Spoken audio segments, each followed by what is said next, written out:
21वीं सदी में सबसे भव्य मंदिर अगर बन रहा है वो है राम मंदिर अयोध्या में। उसका आर्किटेक्चर हेरिटेज है, लेकिन बनाया नई तकनीक और नए विज्ञान के साथ है। ये राम मंदिर का एक स्केल्ड मॉडल है जो अयोध्या में बन रहा है अभी। और मेरे साथ हैं डॉक्टर प्रदीप चौहान, वो वैज्ञानिक हैं सेंट्रल बिल्डिंग रिसर्च इंस्टीट्यूट, जो कि CSIR का पार्ट है, और CBRI ने इस मंदिर पे बहुत गहन काम किया है और इसके स्ट्रक्चर पे काम किया है। नमस्कार प्रदीप साहब, आपने जो काम किया है राम मंदिर पे उसके बारे में बताइए। देखिए, राम मंदिर जैसा आपने कहा कि एक हमारी सांस्कृतिक धरोहर बनता जा रहा है, और इसमें नई कुछ चीज़ें हमने वैज्ञानिक की हैं, लेकिन जिसे कह सकते हैं कि हम अपने एंशिएंट या हेरिटेज और आधुनिक विज्ञान के मिश्रण से ये मंदिर तैयार हो रहा है। इसमें जब हम लोगों ने इसकी जब भूमि पूजन हुआ सन 2020 में, उसके एक सप्ताह बाद से ही CBRI अपनी भूमिका को लेकर वहाँ पर मौजूद था। सबसे पहले हम लोगों ने ग्राउंड इन्वेस्टिगेशन किए, जिसे हम जियोफिजिकल सर्वे कहते हैं, जिसमें हमने 2 टेक्निक्स यूज़ की, एक MASW, एक ERT। उन दोनों टेक्निक को यूज़ करने से हमने ग्राउंड में कम से कम 70 से 80 मीटर तक नीचे ज़मीन की मिट्टी किस तरह की है, उसकी प्रॉपर्टीज़ क्या है, उन सब पर बात की। क्योंकि अगर हमें उस पर कोई फाउंडेशन बनानी है या कोई मंदिर बनाना है तो हमें उसके सेस्मिक पैरामीटर्स भी करने थे। तो हमने वो सब चीज़ों की कैलकुलेशन की, हमारी पूरी टीम थी, अलग अलग एक्सपर्ट्स थे। जैसे ऐसा है कि आपको वहाँ सैंडी सॉइल मिला और उसके कारण आपको कुछ खास करना पड़ा? देखिए, जो सॉइल मिली, जो भी जिस टाइप की सॉइल थी, उसको हमें मजबूत करना था। तो उसके लिए डिफरेंटली हमने चीज़ें की, कुछ मिट्टी वहाँ से हमने रिमूव की। तो माने इसके नीचे से आपने पहले मिट्टी रिमूव की? पहले मिट्टी हटाई, उसके बाद उसे रोलिंग कंक्रीट के तहत बनाया। मतलब कि हमने ये कोशिश की कि जो नीचे की प्लिंथ से नीचे की जो चीज़ें हैं वो एक रॉक की तरह हो जाए, एक मजबूत हो जाए, जिससे कि 1000 वर्ष तक हमारा ये माने इंजीनियर्ड सॉइल बनाई आपने नीचे उसके। कह सकते हैं। और उसके अंदर आपने क्या स्टील रीबार लगाए या स्टील रीबार नहीं लगे? पूरे मंदिर में, पूरे उसमें कहीं भी कोई भी स्टील या ऐसी चीज़ का उपयोग नहीं। माने मंदिर में कहीं पे भी स्टील या आयरन का यूज नहीं हुआ है। और ऐसा कहा जाता है कि स्टील और आयरन जो है वो 80-90 साल 100 साल के अंदर खराब हो जाता है, इसी कारण से नहीं यूज हुआ? देखिए, आयरन के संग हमेशा समस्या कोरोजन की होती है। कोरोजन से स्ट्रक्चर वीक हो सकते हैं, इसलिए उसका उपयोग नहीं हुआ। तो आपने पहले नीचे इंजीनियर्ड सॉइल बनाई, जमीन के नीचे रही, उसके बाद क्या हुआ? देखिए, जब हमने वो कह सकते हैं कि रॉक मास टाइप सॉइल बन गई, उसके ऊपर ग्रेनाइट के वो लगा के प्लिंथ लेवल तक ले आए। माने ग्रेनाइट के पत्थर लगे नीचे? नीचे नहीं है, ग्रेनाइट के पत्थर ऊपर। माने आपके इंजीनियर्ड सॉइल के ऊपर हैं, और उसके वो ग्रेनाइट पत्थर जो हैं वो भी एक फाउंडेशन की तरह हैं, बॉक्स। और उसके ऊपर जो पत्थर लगा है वो क्या है? ये वाला पत्थर जो है, ये सैंडस्टोन से हमारा पूरा मंदिर बन रहा है, जो जिसका कि बंसीपुर सैंडस्टोन है, उससे उसमें काम हुआ है और उसी से इसको बनाया जा रहा है।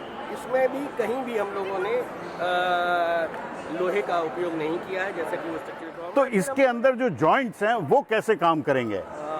देखिए, अगर आप पुराने हमारे मंदिरों को और उनको देखें तो उनमें भी क्लैंप हुआ करते थे, जैसे स्टोन टू स्टोन इंटरलॉकिंग हुआ करती थी, वो भी यहाँ उपयोग हुई है।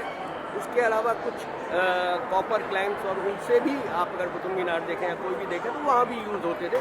उन्हीं चीज़ों को हमने कहा ना कि एंशिएंट चीज़ों को भी हमने इसमें शामिल करते हुए इस मंदिर का निर्माण तो कर रहे हैं। तीन तरह के पत्थर इस्तेमाल हुए हैं, जैसे मेरे को बताया गया। एक तो आपने बताया ग्रेनाइट, और एक बताया आपने पिंक सैंडस्टोन जो बंसी पहाड़पुर का सैंडस्टोन है, और तीसरा क्या मार्बल भी यूज़ हुआ है? जी हाँ, मकराना का मार्बल भी अंदर यूज़ हुआ है, लेकिन मुख्य जो स्ट्रक्चर है वो हमारे इस सैंडस्टोन का है और उसी से बनाया। और हम लोगों ने जो मुख्य भूमिका निभाई इसमें, जैसे कि सोमपुरा जी जो अहमदाबाद के हैं, उनका वो तो आर्किटेक्ट हैं, तो उन्होंने जब हमें वो डिज़ाइन दिया तो उसकी स्ट्रक्चरल हमें वो देखना था कि वो जब बनेगा तो वो कितना मजबूत रह पाएगा, कैसे वो सेस्मिक लोड्स को लेता है, उसका स्ट्रक्चर डिजाइन में काम किया गया। माने ये सारा जो आज का मॉडर्न सॉफ्टवेयर है, फाइनाइट एलिमेंट सॉफ्टवेयर है, वो सब यूज करके इस्तेमाल किया। आप यहाँ तक रखिए कि स्ट्रक्चरल डायनामिक एनालिसिस हुआ, कौन सा सॉफ्टवेयर यूज हुआ, ये अगर आप कह रहे हैं तो गलत। मान गए आपकी बात, क्योंकि अब खाली फाइनाइट एलिमेंट या फाइनाइट सॉफ्टवेयर कह देना ये बहुत छोटी चीज़ है। अब बहुत एडवांस सॉफ्टवेयर और वो हुआ है, तो हमारे वैज्ञानिकों ने इसको मॉडल किया, उसको मॉडल करने के बाद इस पर टेस्टिंग की और बहुत सारे मॉडल टेस्ट करने पड़े, क्योंकि हमें इसकी जो स्ट्रक्चर इंटीग्रिटी 1000 साल तक है। तो वो कार्य CBRE ने किया है और उसको वो देख भी रहे हैं और उसी के हिसाब से ये मंदिर बना। आप खुद भी अर्थक्वेक के स्पेशलिस्ट हैं और CBRI भी अर्थक्वेक के लिए जाना जाता है, और ऐसा कहा जाता है कि कहीं ना कहीं हिंदुस्तान में नॉर्दर्न एरिया में 8 और 9 मैग्नीट्यूड का अर्थक्वेक कभी ना कभी आएगा। आपने जो स्ट्रक्चरल एनालिसिस की इसकी और जो आर्किटेक्चर, ये कितने साल तक रिविजिट के लिए बनाया गया? देखिए ऐसा होता है कि साइंटिफिक टर्म में अगर आप इन डीप जाएंगे तो 8 मैग्नीट्यूड 9 मैग्नीट्यूड की जो आप करते हैं वो ठीक है, हिमालय में पूरे में आ ही सकता है, लेकिन जहाँ तक सवाल आपके यहाँ स्ट्रक्चरल उसका होता है, ये रिटर्न पीरियड का होता है। बिल्कुल है। तो हमारे वैज्ञानिकों ने, जो स्पेशलिस्ट है डॉक्टर देवदत्त घोष, उन्होंने ये सब कैलकुलेशंस की हैं और वो आपको विस्तृत जानकारी दे पाएंगे। तो इसमें कितना 2500 साल का रिविजिट बताया जा रहा है? ये 2500 साल का रिटर्न पीरियड के लिए ही सारी कंप्यूटेशंस की गई। और जैसे CBRI ने काम किया, IITs ने भी इसमें काम किया, national institute of rock mechanics ने भी काम किया, अलग अलग। तो लोग एक्सपर्ट पैनल के तरह या एक्सपर्ट टीम में रहते हैं, तो मैं तो यहाँ CBRI के बारे में बात कर सकता हूँ। तो चौहान साहब आपका मानना है और CBRI का मानना है कि जो कहा जा रहा है 1000 साल तक ये मंदिर रहेगा, ये वैज्ञानिक तौर पे आप इसकी पुष्टि कर सकते हैं?